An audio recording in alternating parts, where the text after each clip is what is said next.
Watu watatu wamefariki huku wengine wakijeruhiwa kufuatia ajali iliyotokea mapema hii leo kwenye barabara kuu ya Nairobi Mombasa. Mkuu wa polisi eneo la Athi River, Anderson Mbai, amesema kwamba ajali hiyo ilisababishwa na lori lililokuwa likiendeshwa upande usiofaa na kugongana ana kwa ana na gari la abiria. Manusura walipelekwa katika hospitali mbalimbali kwa matibabu. Ajali hiyo inajiri siku mbili tu baada ya watu 6 kufariki katika ajali eneo la Ngoluni, kaunti ya Makueni.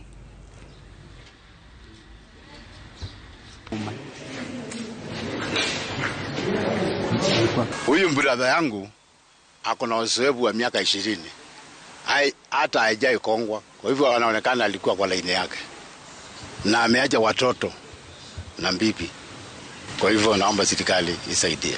He was trying to kwenda side ile ingine. So kuna hiyo gari ilikuwa on the opposite side.